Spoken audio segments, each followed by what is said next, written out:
labour costs are going up.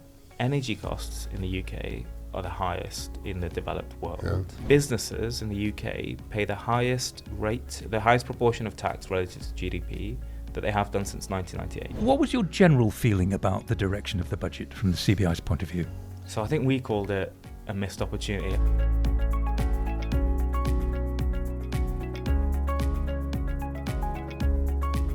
We had a long lead-in time, and I think we were all quite happy in one sense for the budget to have come, but I genuinely think we could have had a lot more, in particular for businesses. We can remember the times when they used that thing called PERDA. Do you remember that? I do. When the Chancellor said absolutely nothing.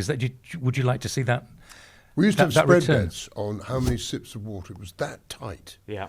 When Ken Clarke stood up, or Gordon Brown, Ken Clarke, of course, talked 19 to the dozen, so he was sipping away, so the price would probably be 12, 14 or something in terms of sips, and Gordon Brown rather less.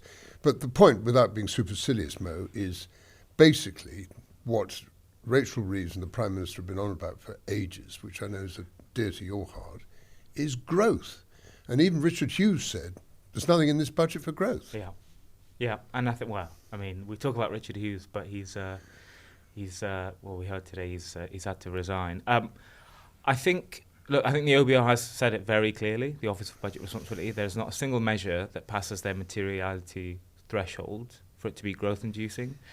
I think the only way that we could see this budget in a more positive light is it's potentially a budget for stability, in that it provides somewhat of a sufficient fiscal headroom that businesses and others think, at least we're not going to be here in March with another budget or mini budget, whatever, fiscal statement, because the Chancellor has given herself sufficient headroom to see us through until this time next year. One of the things that surprised me, and I think it's probably I don't understand it, that a lot of the taxation implemented is postponed until 27 and 28 and 29. But the old cynic here is a bit funny about that sort of thing. That's sort of why so far ahead. So is that a reasonable question? Or it is a very reasonable. I think it's something like 90% of the tax rises come in the second half of the forecast period. So there is a question about political delivery, I think, and I think it's a fair one to ask. In particular, give people time. You mean by that? The timing, yeah, and in particular, as we get closer to the time of the next general election, is some of that genuinely feasible? There is an argument around it being, if you have long lead-in times with some of this, it's not a bad thing because it allows some of that predictability. But honestly, I do think some have called it this buy now, pay later approach, which I think is valid. I mean, I think the other thing is, you sort of talk about being slightly cynical. Some of it is around making the sums add up and making your buffer at the end of the 5-year period as big as possible. And the salary sacrifice on pensions, which, if we're being, the government's going to introduce national insurance contributions on salary sacrifice. So really damaging for all of us who are trying to do the right thing by saving. But B, it's being introduced at a time when the biggest tax take that policy has is at the end of the forecast period. So it helps effectively make the fiscal headroom at the end of the 5-year period as large as possible. How does the UK compare with other countries where your members have to operate? I mean, I think what our members are saying to us is labour costs are going up. Energy costs in the UK are the highest in the developed world. Yeah. And we're seeing a tax system that has added... So if you look back over the last 25 years, on a like-for-like basis, businesses in the UK pay the highest proportion of tax relative to GDP that they have done since 1998. So, and that's expected to increase this year again because of the national insurance contributions that they introduced last year. So you look at the two budgets together, added significant cost. And so I don't think it's unfair to say that when some of our members are pitching for, say, a pharma lab or a distribution centre to be set up here versus other jurisdictions, they are finding it hard to justify that.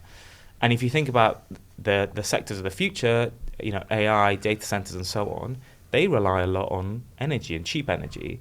And again, like I say, the UK is one of the most expensive countries in the world for energy, it makes those decisions much more likely to go against us than for us. So I think, and it goes back to that point about government working with business, we have to come up with some solutions. Most businesses, most of our members compete on the international stage rather than just the domestic stage. So we have to look at some of these things through an international lens. Infrastructure is key because it's often the thing that gets overlooked because it takes time to deliver. And if you are a government with 5 years and infrastructure payoff is 5, 10, 15, 20 years, it's often the thing that you can cut fairly easily because politically in the lifetime of your parliament you wouldn't see the payoffs, so you might cut that back. It's positive that the government didn't do that and the Chancellor resisted that temptation to cut capital spending budgets. They were protected in what we heard last Wednesday, so that's great. I think in terms of the one of the tests that we had for Wednesday was, do we think there's a strategic approach to tax?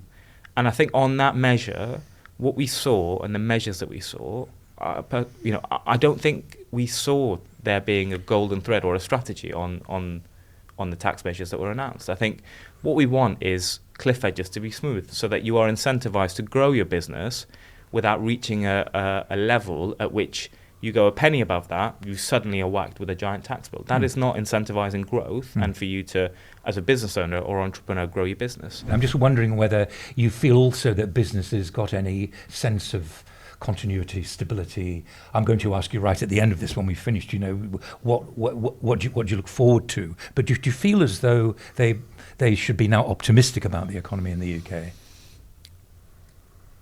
I mean, to say that businesses would be optimistic, I think we all want the government to say, we all want growth. Doesn't matter what your politics are, absolutely agree with you. We are all on that same page. And I think if we see, so at the back end of last week, we saw some compromise on the Employment Rights Bill. And that's something we called for in the budget. We saw 2 days later. And it's that sort of thing. So this was around day one rights on unfair dismissal. So now we have a 6-month probation period that's baked into the Employment Rights Bill.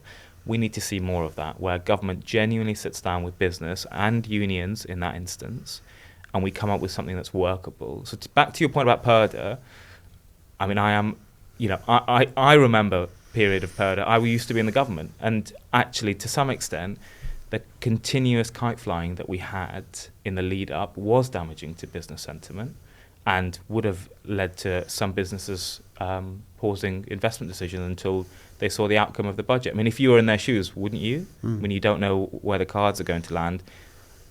We thought it was going to be income tax. We had this piecemeal / scattergun approach to tax. So I think, we have to, there is engagement that government needs to do with business.